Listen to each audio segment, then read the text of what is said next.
Okay, this is problem 16 in chapter 16. It's on page 579. And I'll read the statement. It says, for problems 9 through 18, which 16 is in that range, and the data listed in the table, 16.3, design a hydrodynamically lubricated bearing using the method outlined in section 16.7. Specify the journal nominal diameter, the bearing length, the diametral clearance, C sub D, the minimum film thickness, which is called H naught, of the lubricant during operation, the surface finish of the journal bearing,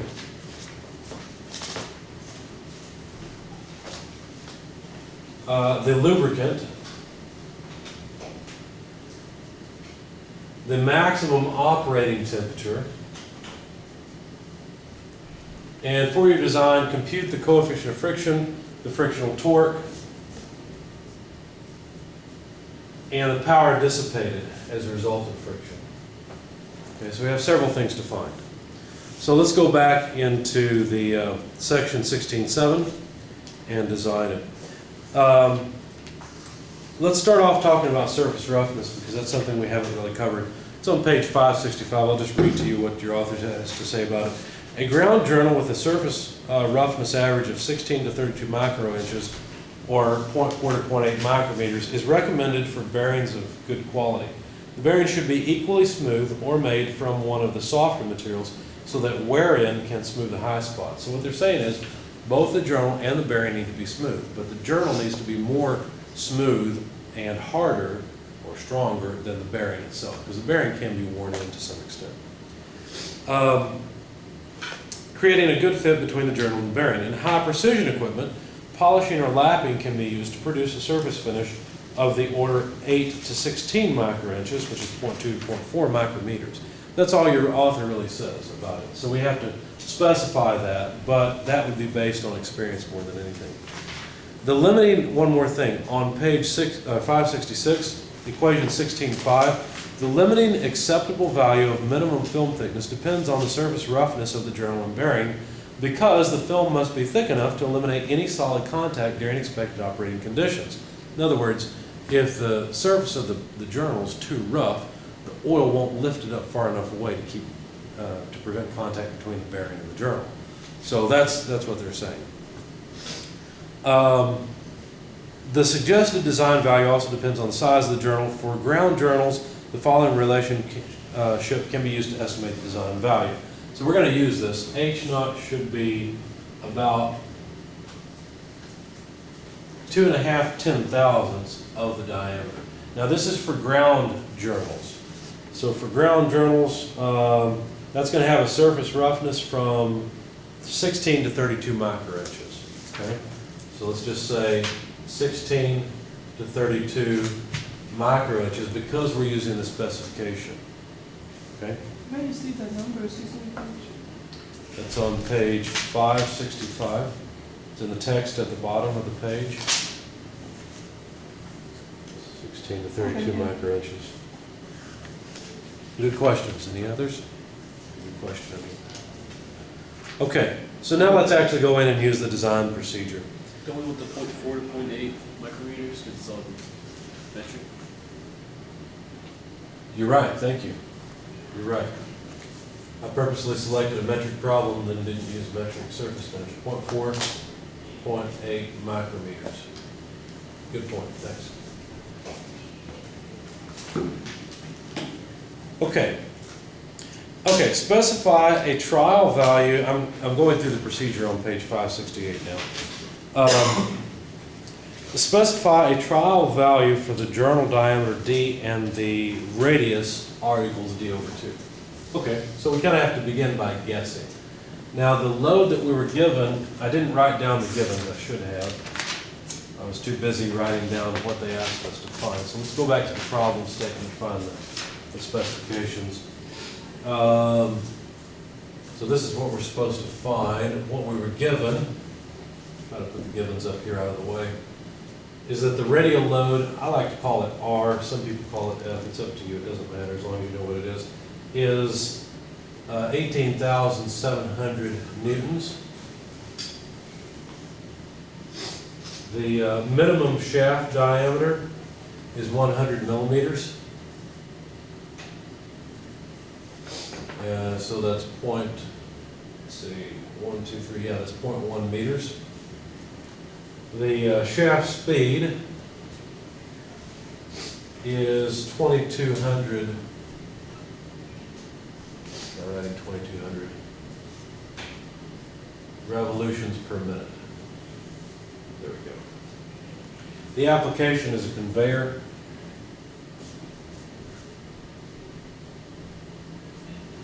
Okay. And I read off the wrong line, I apologize. It's 500 revolutions per minute, not 2,200. There we go. Okay. All right, specify trial diameter. Well, since the minimum diameter is 0.1 inches, I'm just going to stick with that. Why not? Right? So let's specify trial diameter, 0.1 meters. And then the radius, I'm going to have a problem if I use R here because they're using R in the context of the design procedure as the radial distance. So let me change my terminology and use F for the radially applied load. So R is half of this, it would be 0.05 meters. That's pretty straightforward. Okay, specify a nominal operating bearing pressure, usually 1.4 to 3.4 megapascals. Okay, I'm going to specify 2 megapascals as the operating pressure.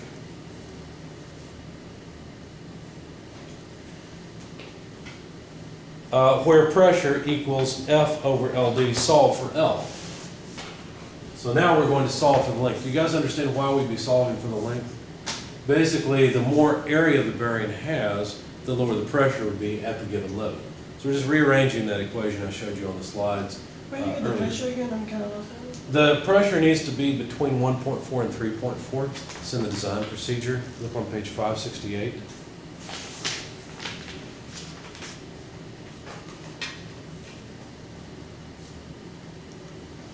So I'm in point 2 at the very bottom of the page on the left. Oh. Okay, so under step 2 in the procedure. Okay, so now all I've done, or all your author's done really, is rearrange the equation to solve for the length of the bearing that's required as the externally applied load divided by the design pressure and design diameter. So the force is 18,700 newtons. The pressure is 2.0 megapascals. It'd probably be better if I changed the units there because pascals and newtons go together well, so this would be 2 times 10 to the 6th pascals, right? So 2 times 10 to the 6th pascals, which by the way, a pascal is a newton per meter squared. So you can see that the newtons go away. And then finally, the diameter of the bearing D is 0.1 meters. So let's see, one of the meters will cancel. We're left with meters, so the length will be in meters, which is what we want. So please grab your calculators. As I said, I apologize, I did not prepare this beforehand. But grab your calculator and take 18,700 divided by 2 million and divided by 0.1. 0.0935 meters. 0.935? Yeah. Okay, thanks.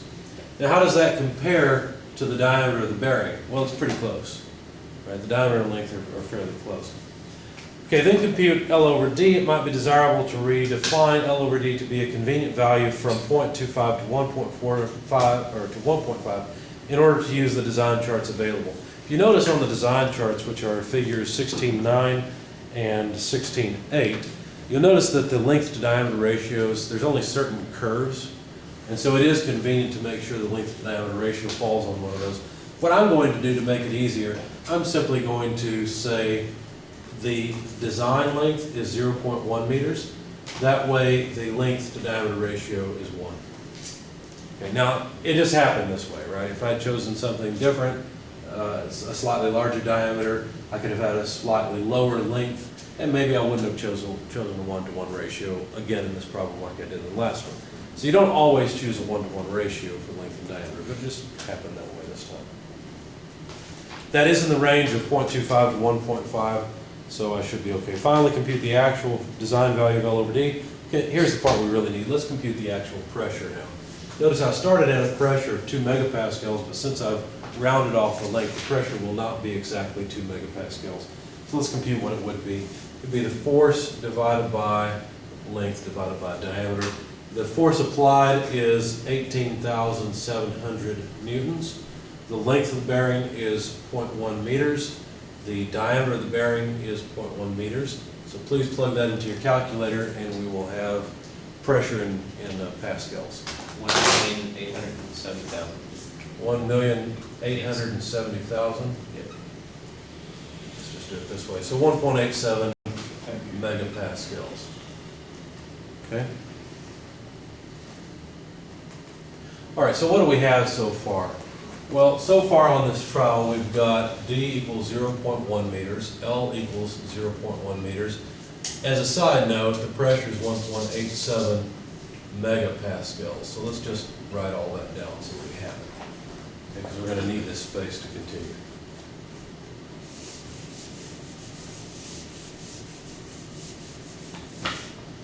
Okay, so we've got the beginnings of the design. Let's see if we can actually make this design work. Let's see.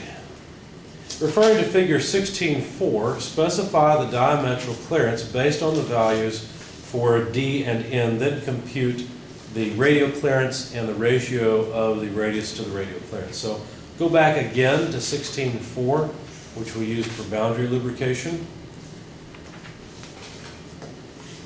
Now, at our diameter, we've got a 100 millimeter diameter bearing, and we've got a speed of 500 revolutions per minute. So at that level, what do you guys think the radial clearance should be, or excuse me, the diametral clearance should be? We're reading off this chart. What do you think? 85, 90 micrometers. I think so. 85 to 90 is fine. 80 is fine. To me, it looks like it's about halfway between the 75 micrometer and 100 micrometer curves. For the sake of the video, I'll point it out on the screen as well. So at 100 millimeter diameter, if we go up to a speed of 500 RPM, we're between the 100 micrometer and 75 micrometer curves. So we'll have to select something and go with it. Bless you.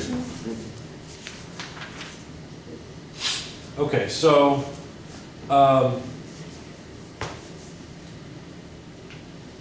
our diametric clearance, let's just set it at 80 micrometers. Sound reasonable? Because that was between the two. We could go with 85, it doesn't matter too much. Then compute the radial clearance, which is just half of the diametral clearance, 40 micrometers, and also the ratio of the radius to, let's see, let's grab some space here, the ratio of the radius to the radial clearance. Now the radius is going to be half of the diameter, so that's 0.05 meters divided by the radial clearance, but that's 40 micrometers, so that's 40 times 10 to the negative 6 meters. Okay? So if you guys would throw that into your calculators, please. We get 1250. 1250. Okay, thanks. Now notice this is a non-dimensional number. Okay? Specify the desired surface finish for the journal and bearing. Also, based on the application, the typical value is 0.4 to 0.8 micrometers. So why did we do all of this? Well, you notice that the radial clearance is 40 micrometers. Now, we already discussed how the surface finish should be between 0.4 and 0.8 micrometers. Now, this is not an indication of how thick the oil film would be, but it's on the same order of magnitude, okay, or even maybe 1 order of magnitude above. So even if we had 4 micrometers of clearance, a surface finish of 0.4 micrometers would be well below, and we shouldn't expect any contact between the journal and bearing. So this is reasonable. We kind of jumped ahead and specified the surface finish already, but we see that it makes sense. Compute the nominal minimum film thickness from equation 16.5. So equation 16.5, you guys take the diameter and multiply it by 0.00025, please. So that's this 0.1. What do we get in meters? It's going to be pretty small. That's 400. Pretty easy, because all you have to do, if you take 0.1 and multiply it by this, you just move the decimal place over one, right? I'm thinking right. Oh, multiply, not. Yeah, not divide. So then it'd be 1, 2, 3, 4, 5, 6, so 25 micrometers would be the nominal film thickness. Now, all of this makes sense, because 25 micrometers is on the same order of magnitude as the radial clearance, okay, and is much larger than the surface finish. That's the reason for putting all this stuff together in one place, so that we can compare it and look at it. Okay, compute H naught over CR, the film thickness ratio. All right, so H naught over CR, I guess we'll just do that here. That's 25 micrometers over the radial clearance, which is 40 micrometers. Notice those two go away. So 25 over 40 is how much? 0.625. 0.625, thanks. Okay, and this is also non-dimensional. Now, as soon as you start seeing that we're going into non-dimensional numbers, you know we're going to go to the charts and start working with the Sommerfeld number. All right, from figure 16.8, yeah, here we go. Determine the value of the Sommerfeld number for the selected film thickness ratio and the length to diameter ratio. Exercise care in interpolating in this chart because of the logarithmic axis and the nonlinear spread between curves. For length to diameter ratio greater than 1, only approximate data can be obtained. For length to diameter ratio equal 1.5, interpolate approximately 1/4 of the way between the curves for length over diameter equal 1 and length over diameter equal infinity. For L over D equal 2, go about halfway. All right, so we'll have to wrap our heads around that in just a minute, but let's go and look at the figure. Now realize that the film thickness variable, H naught over CR, that's what we just got here. That's 0.625. Okay, so on the y-axis, the data are spread evenly, so it's pretty easy to read off the horizontal line, or what line we're looking at. I'm on page 567. Now, the length to diameter ratio that we selected is just a 1-to-1, so we're right on the curve of L over D equal 1. So 0.625, that's going to be, let's see if I read that off.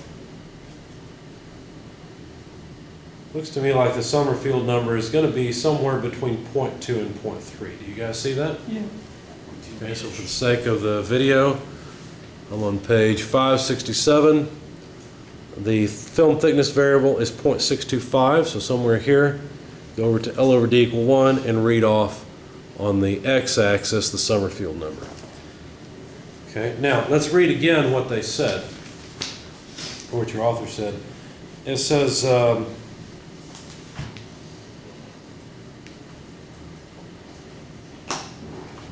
for L over D equals 1, interpolate approximately 1/4 of the way between the curves. Okay, so 1/4 of the way between the curves.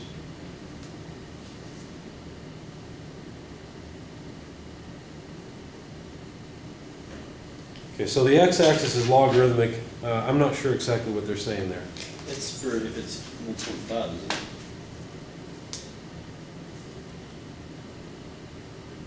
Ah, I see. Thank you. Yes, you're right. So for L over D equal 1.5. Okay. I see now. Okay. Yeah, so that doesn't matter. We're actually at L over D equal 1, so we can just read it off. But you still have to be careful because the x-axis is still logarithmic. So do you guys notice the lighter line there between 0.2 and 0.4? See the lighter gray line? Yep. That line would be 0.3. Okay? So just be careful when you read this off because we're less than 0.3 but more than 0.2 in our particular situation. So let's see. I'm going to say that since the numbers are concentrated as you go up, I'm going to guess about 0.25. Does that make sense to you guys? Okay, so I'd say the Sommerfeld number S is about 0.25. Okay, now notice that's a dimensionless number. Compute the rotational speed in revolutions per second. So rather than revolutions per minute, we need it in revolutions per second. So if you guys would take 500 and divide it by 60, what do we get? 8.33. Okay, so 8.33 revolutions per second. Because each factor of the Sommerfeld number is known except the lubricant viscosity, solve for the required minimum viscosity that will produce the desired minimum film thickness. Your author has gone ahead and rearranged the equation for us in 16.7 at the bottom of page 568. So finally, we're at the point where, let's see, it's getting messy, but we're at the point where we can use the Sommerfeld number to calculate the required viscosity. This is the whole point of it. Mu, the required viscosity, is the Sommerfeld number times the pressure divided by the speed in revolutions per second, also divided by the radial distance to radial, or I'm sorry, radius to the radial clearance squared. So if we plug in all the numbers, the Sommerfeld number is 0.25. The pressure is 1.87 times 10 to the 6th pascals. Notice I'm being fairly careful with the units because I want to come out with units that make sense for viscosity. The speed is 8.33 revolutions per second. The radius is 0.05 meters.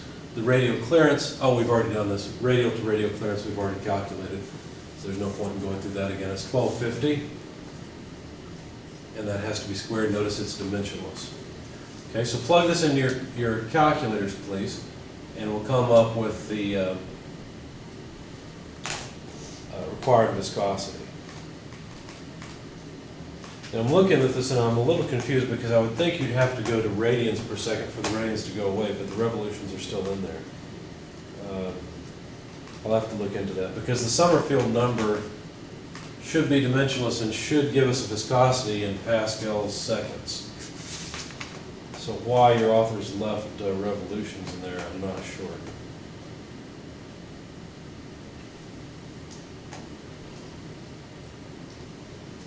So do you guys have a number? 0.0359. Let me put it on the left-hand side. 0.0359, and that would be, it should just be pascals times seconds. So would the revolutions go away, or? That's my problem. I'm going to have to go back and look at this. I don't remember. I would think you'd want that in radians per second rather than revolutions per second. And I don't see any other references in the book to explain that discrepancy. What I'm going to do is go back and look at my machine design textbook and see what it is. I know that I've dealt with the Sommerfeld number in bearing design, and I don't remember how this comes out. But I'll have that for you guys next time. Okay, specify a maximum acceptable temperature or lubricant temperature, usually 160 Fahrenheit or 70 degrees Celsius. Then select the lubricant from the figure, 16.7, that will have at least the required viscosity at the operating temperature. If the selected lubricant has a viscosity greater than computed in step 9, recompute S for the new value of viscosity. The resulting value for the minimum film thickness will now be somewhat greater than the design value, which is generally desirable.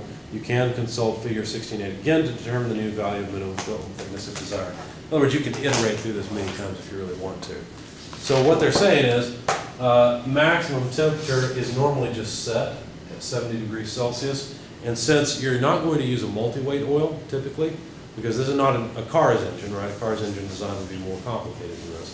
Since we're not going to use a multi-weight oil, we're just going to use a straight weight. So let's go to figure 16.7, page 566, and we'll use the left-hand side chart because that's the metric chart.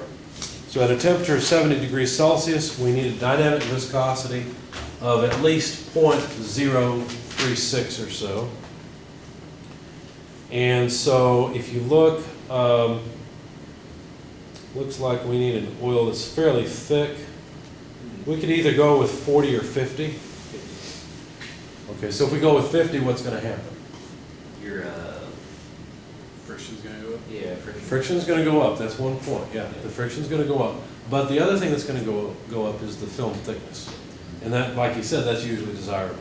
So let's just go with the 50 weight oil for the sake of argument, and let's actually go through this just a little bit more, because we've got enough time to do it, so let's do it. So 50 weight oil at 70 degrees Celsius, it looks to me like the dynamic viscosity will be about 0.045. Does that make sense to you guys? Yep. Okay, so 0.045. So now we've got our actual viscosity. So we're going to specify 50 weight oil. Now this is not 50W. 50W would be 50 winter oil. Okay, so this is 50 weight oil. And therefore the viscosity mu will be about 0.045 pascals seconds. Okay? So now let's go back and see what happens. Now you just work the chart the other way. The Sommerfeld number will no longer be a quarter, it'll be slightly larger than that. So now what we need to do is use equation 16.6 and actually calculate the Sommerfeld number. So it would be mu, which is 0.045. And notice this should come out dimensional, so we still have the question about revolutions. But Is that 50 or as the lubricant? This is 50. Okay. Thanks for asking. I'm sorry, my 5's and S's are below the line. Okay, so 0.045 is the viscosity in Pascal seconds. I'm not going to put the units in here because I know they will be consistent with the one caveat of the revolutions in speed. So 8.33 revolutions per second is NS. And then R over CR squared, that's 1250 squared. It's dimensionless, so we don't have to worry about it. And then divided by the pressure, which was 1.87 times 10 to the 6th pascals. Okay? So plug all this into your calculators, please, and let's see what Sommerfeld number we get. 0.345 or 0.315. Okay, so 0.315. Let's just call it 0.3 so we can read off the chart fairly well. We'll maybe go a bit to the right of the gray line. So on the x-axis, 0.3 will be between 0.2 and 0.4. There's a gray line in between. I'm going to go just a little bit to the right of that since we have a number slightly larger, and go up to the curve for L over D equals 1. And it looks like it comes out nicely to about 0.7. Do you guys see that? So the film thickness over radial clearance, then 7? Yeah, it was, 0.7. no, it was lower than that. Oh, I'm sorry, I'm looking at the wrong thing. You know what? I'm looking at the wrong point also because I went over to the dark line. You're right, it would be lower than that. Yeah, it's more like 0.62. I think that would be 0.64, wouldn't it? Because each of those yeah, divisions are 0.2. Yeah, so 0.64. Thank you for correcting me on that one. So H naught over CR would be about 0.64. Okay, so now if the radial clearance is 40 micrometers, basically take 64% of 40 micrometers, and what do you get for H naught?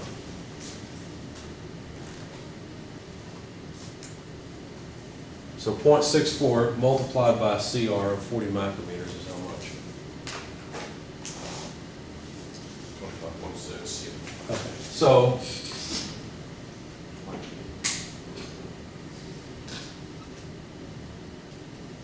.6, and that's micrometers. Okay, so there's our new film thickness with a slightly heavier foil. Okay. All right, what's next? Well, we've pretty much finished the design. Now we have to look at the performance. What's the frictional coefficient? What's the torque, the frictional torque, and the frictional power? All right, so this would be step 11. From figure 69, obtain the coefficient of friction variable. So the coefficient of friction variable is the y-axis. So all we really need to do is read off the Sommerfeld number on the x-axis, go up to the appropriate curve for length to diameter ratio, and read off the coefficient of friction variable. All right, so the Sommerfeld number we had was 0.315. And so, again, I'll go to the line for 0.3. Length to diameter ratio of 1. This actually looks like it might come out on a nice division line 7. Do you guys agree? Okay, so the coefficient of friction variable looks like it's about 7 to me. All right, so we're finished with this part.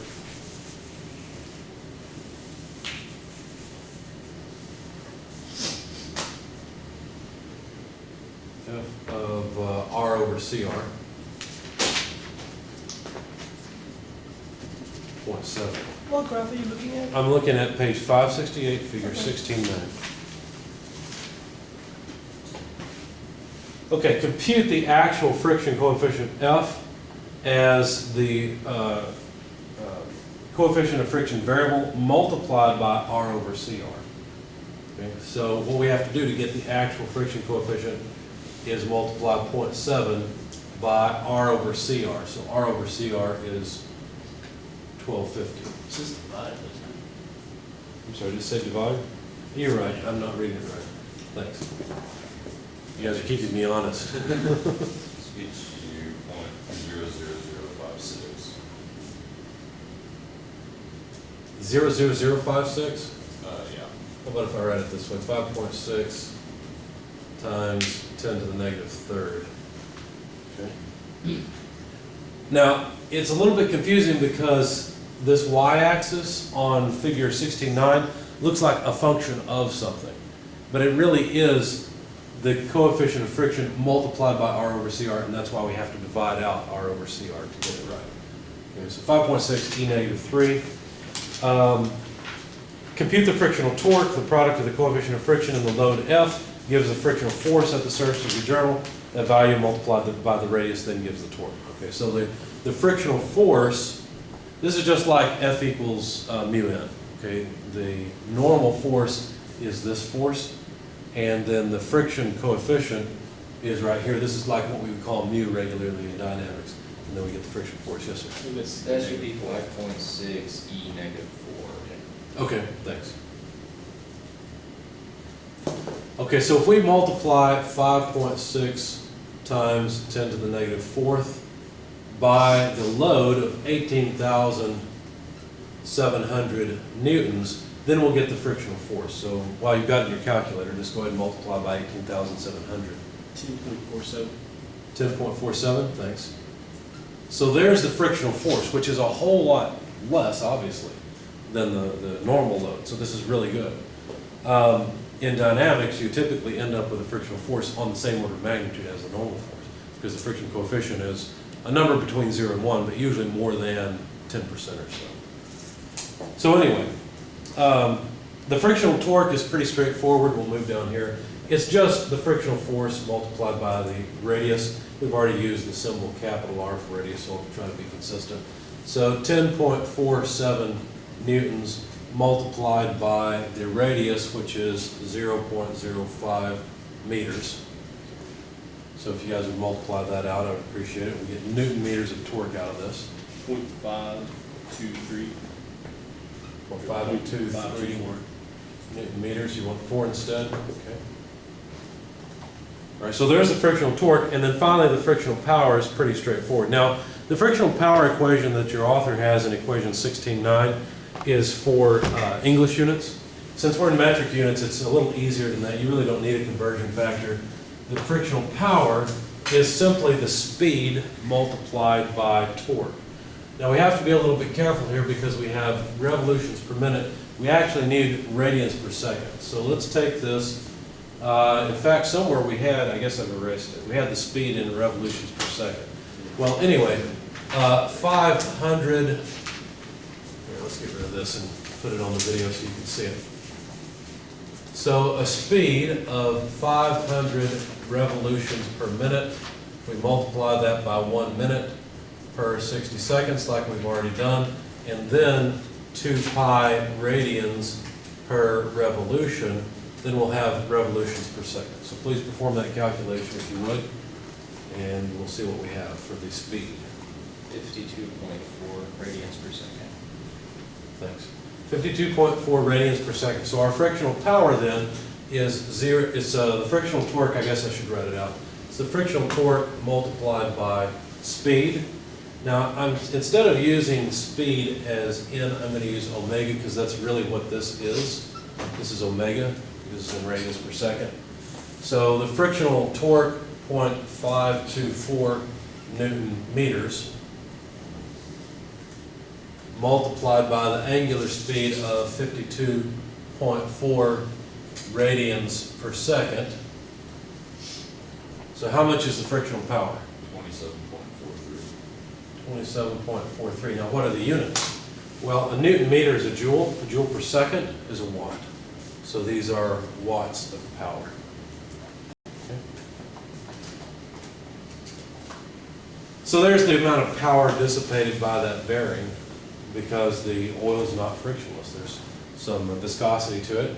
And the viscosity is kind of like a double-edged sword because the viscosity is required in order to have film thickness, but you still have to shear the fluid, and so you lose some energy in shearing the fluid. Would you rather have more power or more protection? Do you want more power or more protection? Good question. I guess that depends on how often you'd like to rebuild the engine. How long you That's why, a lot of people tell me, well, you ought to shut off your engine while you're sitting in the drive-through. Yeah, I'm not so sure about that. I do, if I think it's going to be 10 minutes, I'll shut off the engine. But anything less than that, I typically don't. And it's mainly because of this. I don't want to put all the work into rebuilding the engine. Call me lazy, but there's actually some energy requirement to machine all this stuff and to You take see it all out. the engines that will shut off at stoplights and stuff, when as soon as you hit the gas, they start up and go.